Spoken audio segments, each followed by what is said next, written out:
Why, hello, everybody. It is time for the Not Punny Long joke. Hey everybody, how's it going? Yeah, time to deliver something probably no one will listen to all of. Oh, I don't know. This one could be great. What's this one about? Astronaut etiquette. Oh, sounds great. Do the Zoom. After years of training and dedication, Bethany Brewer found herself experiencing something fewer than 300 people had ever experienced before. All systems had been checked, the countdown had begun, and the thrusters had ignited. The only thing left between Bethany and the International Space Station was a 4-hour flight beyond the Earth's atmosphere. It didn't take long before Bethany and her shipmates had adjusted to life in zero gravity. The existing crew aboard the ISS had been kind and welcoming. They helped Bethany to quite literally let go of her earthly habits and to embrace the floaty, spinny reality she now found herself in. There were 7 of them in total, each with their own part to play. Mason Rogers, Dr. Susie Soto, and Corey Brewer, no relation, had come up from the United States just over 5 months ago to install an improved solar cell targeting module onto the station's array of solar panels. Dr. Andrei Fedorov was one of 3 Russian cosmonauts who arrived 3 months ago. While the other 2 had only been up here for a week, Fedorov drew the short straw and got to stay aboard the ISS, observing and monitoring the effects of microgravity on pea plants. Bethany Brewer, Mateo Cordova, and Alicia Whitaker were the latest crew members with 1 week of space station life under their belts.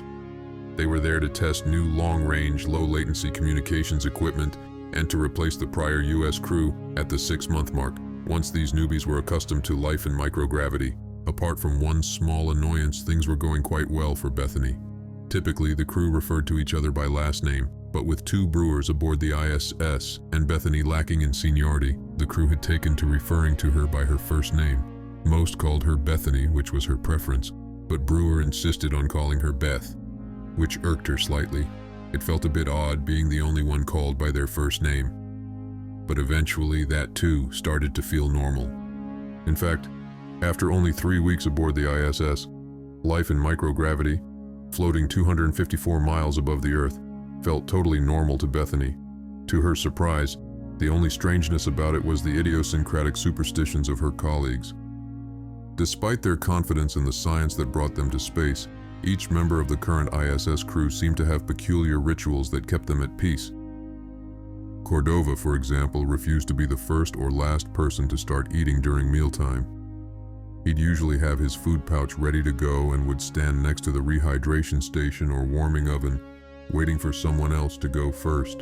If others started eating before he arrived at the mess station, Cordova would become panicky, racing to beat out someone else to ensure he wasn't last. Bethany had inquired about this behavior a few times, but Cordova deflected. Similarly, Dr. Soto's odd quirk involved reaching through the bulkheads and tapping the other side 3 times before crossing the threshold herself. Whitaker would constantly hum to herself during exercise hours, regardless of what music the crew decided to play during their workouts. Before, during, and after every spacewalk, Rogers would pat his hips as if checking to ensure his keys, phone, and wallet were all accounted for, despite him bringing none of those things with him. Brewer, on the other hand, was a wealth of nerves and superstition. Brewer had accrued the most mission time of anyone else aboard the ISS, so the crew acquiesced to his several odd demands. The list of Brewer-isms was as follows. Number 1, the sock rule. When changing one's socks, one must always start with the foot on their non-dominant side. Brewer staunchly believed in helping others before helping yourself, and that putting your non-dominant side sock on first was a show of commitment to helping others and a renunciation of one's pride and hubris.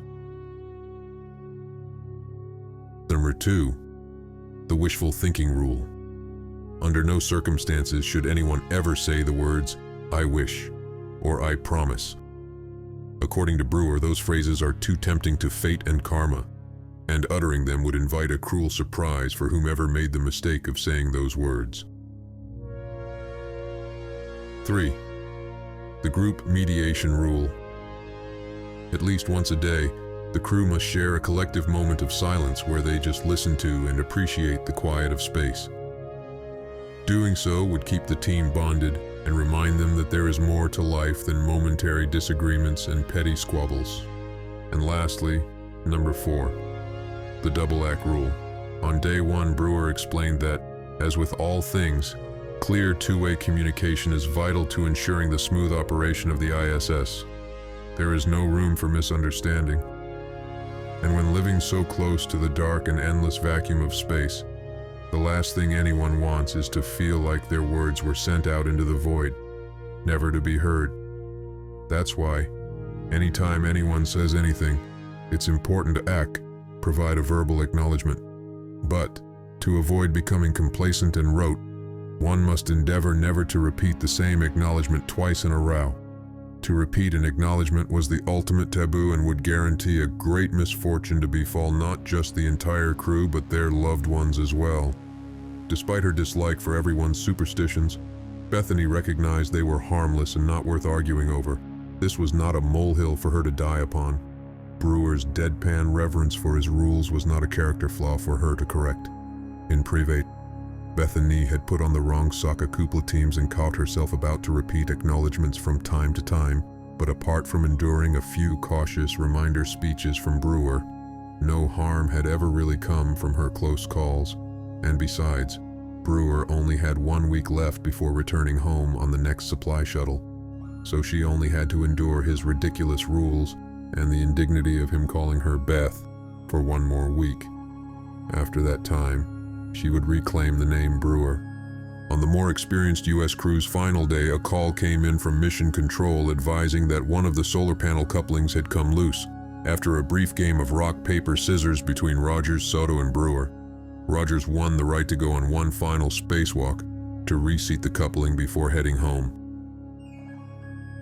Just before Rogers suited up for the spacewalk, Brewer said it would be a good time for their final group meditation.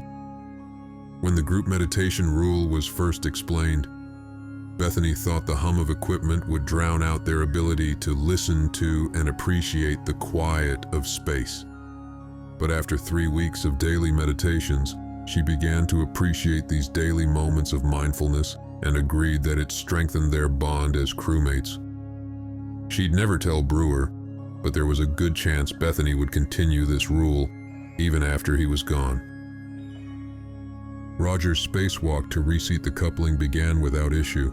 Dr. Soto monitored the vital signs measured by Rogers' suit while Brewer guided Roger through the repair procedures over the radio. Eventually, though, the situation proved to be more convoluted than Mission Control first thought.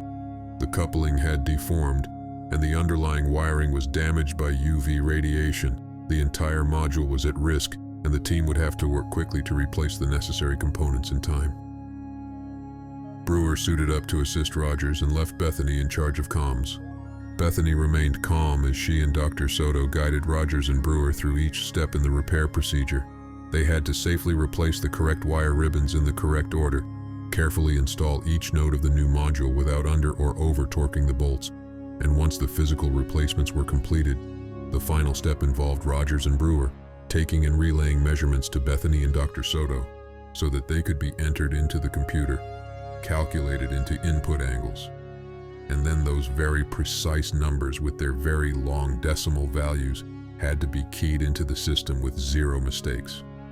As dire and urgent as the situation felt for the rest of the crew, Bethany was strangely calm. She thrived under pressure, and this type of scenario was exactly the kind of thing she'd practiced and drilled for while in training. In fact, the only part of this whole procedure she'd found difficult was trying not to slip up and break Brewer's Rule No. 4. Instructions, questions, measurements, and acknowledgments were flying back and forth across the comms, and more than once Bethany caught herself about to repeat her previous act statement. Ultimately, though, the day was saved, and the prior U.S. crew would have an exciting last story to tell when they arrived back home on Earth. Bethany, however, was suddenly struck with a curious urge. As soon as Brewer was off the ISS, Bethany was going to break the double act rule just to prove that it was all superstition. After Bethany, Dr. Fedorov, Cordova, and Whitaker had all said their final goodbyes to their homebound crewmates' shuttle, Bethany went to her radio and asked Cordova and Whitaker what their favorite colors were. When they both replied, Bethany acknowledged their answers with 2 identical act statements. But Bethany had forgotten that the whole reason her team went up to the ISS was to upgrade the latency reduction and range of the comm link, and to her surprise, a very upset-sounding brewer barked, "Did you seriously just do that? How many times must I remind you? It's bad luck to say Macbeth." Well, I don't know if anyone made it to the end of that. But I sure enjoyed it because I'm an actor. And we don't say that name. Yeah, that's true. Hey, top commenters. Did you care for the Scottish play? I kinda dig it. Like and subscribe.